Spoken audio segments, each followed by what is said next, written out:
Your voice, your opinion, your community. Fact TV, free speech, protected.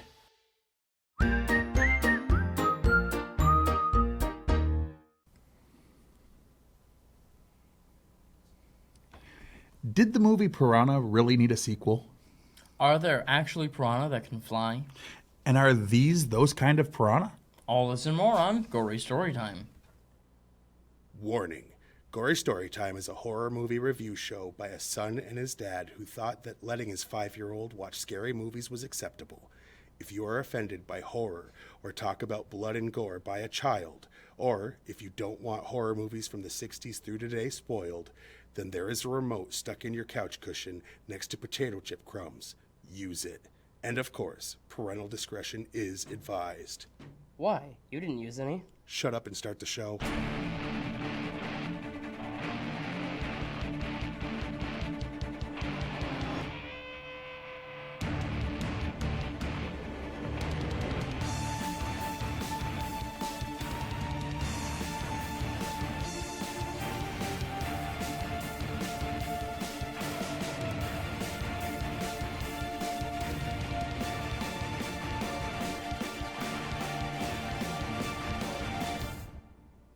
Welcome to Gory Storytime. I'm your host, Jason. I'm his co-host and his father, Craig. And quickly to answer those questions, yes, and nope. Why would you suggest that when it's easier to make up a convoluted story about splicing DNA? Anyway. Exactly. Go map those up. So this week we're doing a couple years ago, I think we've done the original Piranha. Yes. And we've done the remake Piranha 3D. Did we do 3 Double D? I've never seen it, so I hope not. Okay. But because we're doing 4 animal killer movies, yeah, or creature features as they like to call them, we decided I've owned this one for a while. And I will say, when he heard that they were crossbred with flying fish or whatever, he's like, that is so dumb, I have no interest. We'll see. That's what you said originally. You're like, I don't want to watch that. That sounds so dumb. That's why it sat there for over a year before I got you to watch it. Okay. Luckily, we didn't have any Wi-Fi and needed something for this week and owned that. Otherwise, we would have probably ended up watching something else that he hated like last week. I won't tell you how he feels about this one. He'll get to that later. But you fought hard not to watch this movie for a while. I don't remember that at all, I but do. okay. But anyway, basic premise is the government in the first one was involved with like these piranhas or whatever, and a bunch of them were on a capsized boat, and they escaped into fresh water. Or no, not fresh water. No, it was the ocean water. And because they were crossbred, they also could survive that way. And there's a resort, and people are being attacked by piranha. Yes. And there's a woman who's a scuba diver, teacher, and she also happens to know most of the fish in the area, and she's trying to figure out what was killing these people. And she didn't expect it to be piranha because it was the ocean. And that's not where they usually hang out. I think I told you this, but I think I'd be more afraid of piranha in the ocean than sharks, because at least the shark was supposed to be there. Well, and there's only going to be like one shark. If I'm eaten by a shark, like in the ocean, I'm like, I was in his house. If I'm eaten by piranha, I'm angry.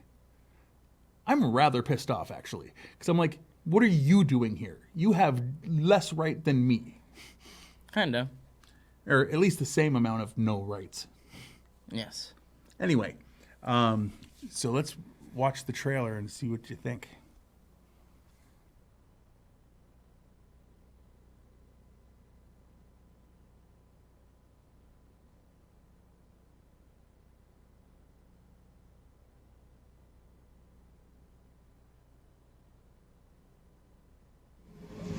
Sleek, fierce, savage, deadly, the piranha. For centuries, nature's most ferocious killer. Until now. The new breed is here. Faster, more ferocious, and infinitely more deadly. Piranha 2. It's tremendous jaw pressure.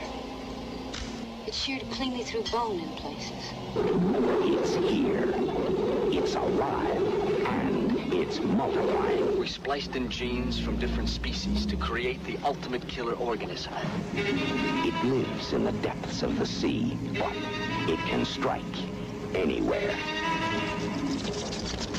Loretta! Loretta, what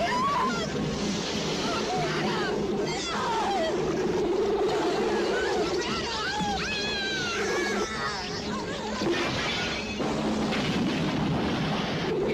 A super breed of killer fish that can swim, fly, and attack at any time.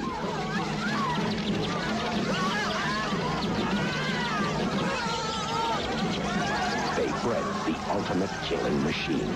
Now, you're not safe out of the water. Piranha 2, Flying Killers. That's right. That was the trailer for Piranha 2, The Spawning. Exactly. And we'll get into that. But before we get into the behind-the-scenes information, I think it's only fair that we explain to you what we're doing here. See, people think, and I've had people come up to me and go, hey, I like that show where you review horror movies. And we do review horror movies. But it's like they obviously aren't understanding why. See, we do it because we needed an excuse to have some sort of show so that then we could try to find someone to pay us money to advertise their things. And that only happens, like, people don't do that if you're just, working at a grocery store. Correct. We both know this. No one just walks up and say, advertise this and we'll give you money. You had someone walk up and say, advertise this and gave you a hat. Yes. But not money. Not money. So what we do is we put it out there that we would like to sell ourselves, prostitute ourselves, so that we can get people to give us truckloads and truckloads of money and promote their products. Indeed. So this week, the actual products that really exist and you can actually purchase are, let's see, Gory Storytime is brought to you by the law offices of Milcom, Bilcom, Steele, and Smith. How many times have bad things been known to be coming, and whoever's in charge decides to keep it quiet for financial reasons? Amity Island staying open knowing a shark was eating folks. Camp Crystal Lake has murders every year and they refuse to close. So, if you or a loved one has been killed because of negligence of others, call the law offices of Milcom, Bilcom, Steele, and Smith, and we'll get you the compensation you deserve. Milcom, Bilcom, Steele, and Smith. We fight for you. Not licensed in the 48 contiguous states. Contiguous, not contiguous. I said it wrong. And by Fred's Fantastic Fish Fry, the seafood restaurant that is dedicated to serving only the most tropical and rare fish. If it's edible and from the sea, we will cook it up right for you. Chinese swamp eel, sunfish, jellyfish, sea cucumber, and more. Come on in for lunch or dinner Monday through Saturday. We don't close Sunday for religious reasons. We just go fishing that day. Fred's Fantastic Fish Fry, where we scrape the bottom of the ocean and feed it to you. Perfect. All right. Now, the basic storyline, like I said, is these fish escape, and the woman who is trying to figure out what's eating people has a son and has a husband that she's estranged from that lives in the area that they basically wanted to make be the sheriff from Jaws, except it didn't work. And there's a guy who took scuba lessons from her that is now her new boyfriend because, she's technically not with her husband even though they're still married. Or he wants to be the new boyfriend. I won't get into how that works because I don't want to spoil too much from this movie from 1981. Yes. But that's basically the premise. people are at the resort because there's a kind of fish that comes in after like the first full moon, after whatever solstice or whatever it is, and they want to like scoop them up so that they can be eaten at the resort. Catching them, like the resort tricks them into paying extra to go out there, catch these things, and then give them to them to cook and sell back to them. Smart. So that's basically the premise. Anyway, you go ahead and go first. We'll get the behind the scenes or the meat and beef of this. In an interview, James Cameron said this movie gets better halfway through when seen at the drive-in with a 6-pack of beer. Taglines for Piranha 2 included "A New Breed of Terror," "Who's for Dinner?" "The Terror is Back, but this time it flies." "They bred the ultimate killing machine. Now you're not safe out of the water." There was a couple others, but those were the better ones. Although this is the first official directing credit for James Cameron, most of the work was actually done by Video G. Asantis. Okay. Asanitis? Asanitis. The film's producer and prolific filmmaker, Asanitis, had made a deal with a small label at Warner Bros. For a budget of $500,000 to produce the movie, provided that an American was credited as director. Video G. Asanitis, or whatever, manipulated the situation to rewrite half the movie, adding nudity that wasn't originally in the script. Cameron then broke into the editing room every night for weeks and cut his own version. Unfortunately, Asanitis found out and recut it again. The most widely distributed version that's available on DVD is Asanitis' version, although Cameron was later allowed to create a director's cut that saw a limited release in some markets. I kind of want to see what... I thought that was the version that we watched because it said that on the case, no? No. Oh. All right. Where am I? 5. Mm-hmm. James Cameron reused the flying piranha effects in Aliens for the facehuggers. When it comes at them, it was the same exact effect. Mm-hmm. I guess. No, it's true. And it makes sense if you actually think about them coming at your face. Like, it's the same shot. In an interview, James Cameron once joked, "I believe that Piranha 2: The Spawning was the finest flying piranha movie ever made." Director James Cameron arrived in Jamaica 1 week before shooting was supposed to start. He was dismayed to find out that they had not yet secured a single shooting location or even finished a complete set. Cameron grabbed the production cash wallet and a Polaroid camera and offered the first person that he saw with a car and some money to drive him around the island. Cameron scouted the filming locations himself, paid for them in cash, and secured every deal through handwritten contracts. One of the only 2 James Cameron films not scored by James Horner or Brad Fiedel. Stephen Stelvio, as Steve Powder, did the score for the film. The concept of flying piranhas was an idea of a Warner Bros. Executive. James Cameron's name remained on the picture despite having been fired, as the film was contractually obligated to have an American name cited as director. Cameron considered suing the production to have his name removed, but he couldn't come up with the money for a lawsuit as he was sleeping on a friend's couch at the time. Yikes. While filming in Rome, Grand Cayman, and Jamaica, yeah. James Cameron had to struggle with a crew made up of Italians who didn't speak English. Jeez. When asked about the film, James Cameron said, "I was replaced after 2.5 weeks by an Italian producer.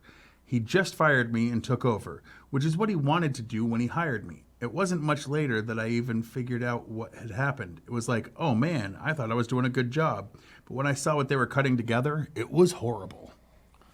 The late 70s and into the 80s, there were many Jaws ripoffs. Some notable ones include Orca from 77, Piranha 78, Tentacles 77, Killer Fish 79, Barracuda 78, Tintorera, Killer Shark 77, Blood Beach 80, Piranha 2: The Spawning 81, The Last Shark, 81. Up from the Depths, 79. Humanoids from the Deep, 80. The Island of Fishermen, 79. Fishman. Of Fishmen. Oh. Devilfish from 84. And Mako, The Jaws of Death, 76. Video G. Sonatus was set to produce a third entry in the Piranha series in the early 1990s, but the proposed third entry never materialized. Despite her British ethnicity, Carol Davis's voice is dubbed by another actress in the English language version, most likely to make her sound American. Film debut of Ricky Paul Golden. I don't know. Barbara Steele was originally considered to reprise her role as Dr. Mengers, but was unavailable. Had Steele returned, Dr. Mengers was to have been killed off. Cameron confirmed that he shot the morgue scene and one outdoor daylight scene on the ocean. The rest was mostly shot by Sonatus. In the beginning, Gabby Ansile Glouden throws Steve, Lance Henriksen, a lit stack of dynamite while saying, "Think fast," forcing Steve quickly to throw it away before it explodes. A similar gag was seen between Sarah Connor and Kyle Reese at the end of The Terminator with unlit dynamite, which was James Cameron's next movie. It's also known as Piranha 2 Flying Killers, originally when released in the UK.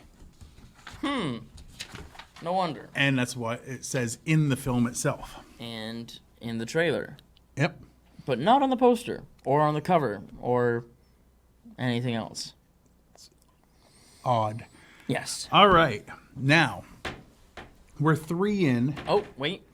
Oh, yes. Rotten Tomatoes is a website that takes all of the reviews from the critics and has a section for the people and tells you what percentage of them say it was a good movie or say it was a bad movie, and you can look at that with or without caring about what they think. But it's basically an average. It's like, 75% of the critics like this, or, 50% of the critics like this.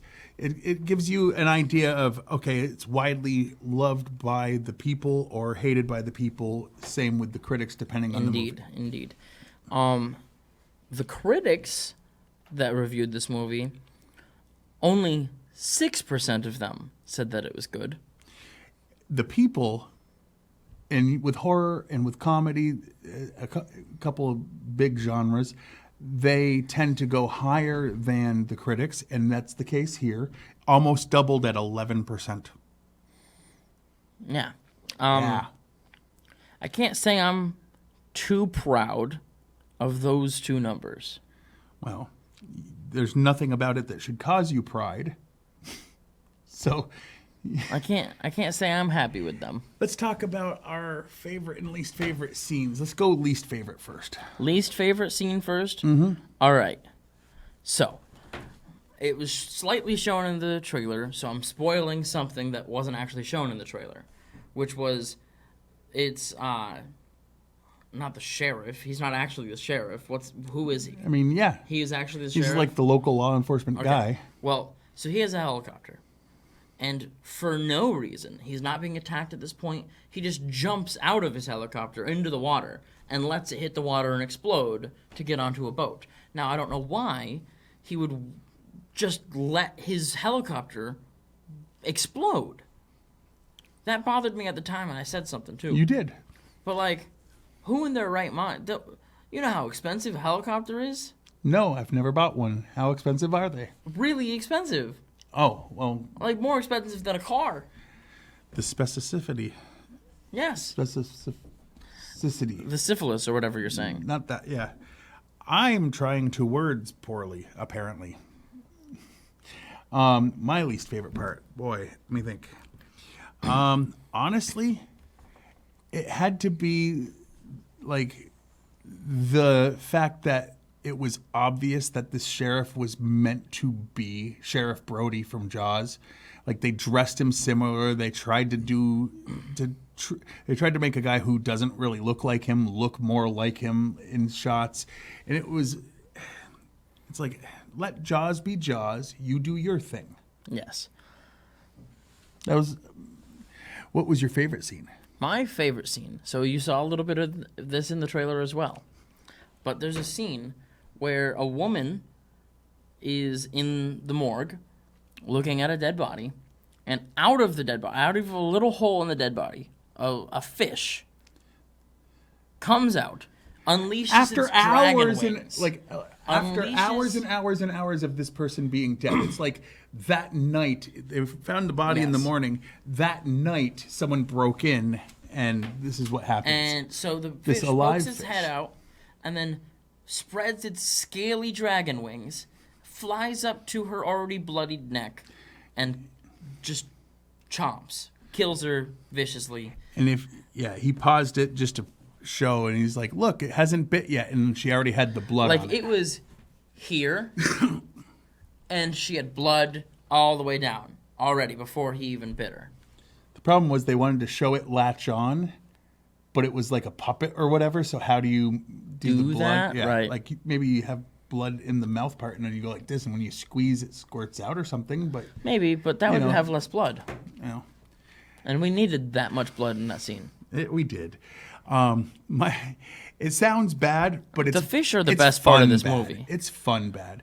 My favorite part, I would have to say, is honestly, boy, you'd think I would have thought of this ahead of time. I mean, there's enough of this movie that is perfect. It's so that. How about the fact that there were multiple story threads that just kind of went away? Like the main character and her ex-husband have a child that wanted to work on a boat, and then suddenly he's just not in the film anymore.